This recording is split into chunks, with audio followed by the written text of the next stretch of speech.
Penuntun Saat Teduh Gereja Kristen Jakarta, Selasa, 13 Mei 2025, dengan tema Cara Pelayanan yang Diubahkan. Terdapat di dalam Kitab Roma pasal 12 ayat 4-8 yang berbunyi demikian. Sebab sama seperti pada satu tubuh kita mempunyai banyak anggota, tetapi tidak semua anggota itu mempunyai tugas yang sama.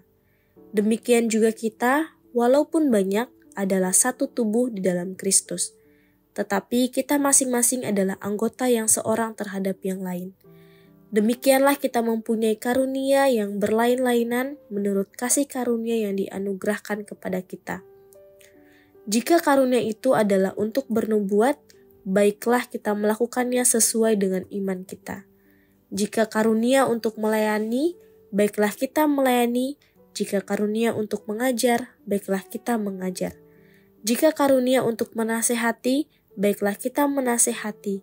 Siapa yang membagi-bagikan sesuatu, hendaklah ia melakukannya dengan hati yang ikhlas.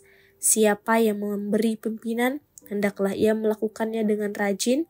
Siapa yang menunjukkan kemurahan, hendaklah ia melakukannya dengan sukacita.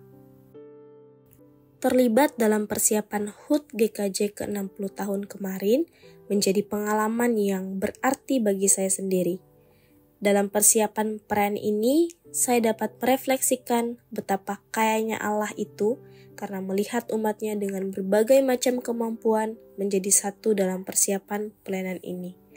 Ada yang mahir dalam tarian, nyanyian, multimedia, drama, kepemimpinan, pengajaran, dan banyak lagi. Itulah tubuh Kristus, yang bukan hanya diselamatkan, tetapi juga diperlengkapi untuk pelayanan yang memuliakan nama Allah. Allah tentu rindu agar perbedaan fungsi dalam tubuh Kristus ini terus menjadi kesatuan yang harmonis dan menjadi kesaksian bagi orang lain. Demikianlah yang diajarkan Rasul Paulus dalam bagian ini. Ia menggunakan penggambaran tubuh yang memiliki banyak fungsi berbeda untuk menekankan konsep kesatuan kepada jemaat. Dalam perbedaan fungsi tubuh Kristus, terdapat keterhubungan antara satu dengan yang lain. Itulah tubuh. Dalam setiap anggota tubuh, Allah mengaruniakan kemampuan yang berbeda-beda berdasarkan fungsinya. Meskipun demikian, tidak ada karunia rohani yang lebih penting daripada yang lainnya. Karena semua karunia rohani adalah kemampuan khusus yang diberikan Allah dengan fungsi untuk membangun tubuhnya. Sehingga harus dipahami bahwa karunia rohani bukanlah hak milik orang percaya, melainkan pemberian Allah untuk pelayanan gerejanya. Dengan begitu, fokus kita dalam melayani adalah saling melengkapi dan bukan saling berkompetisi.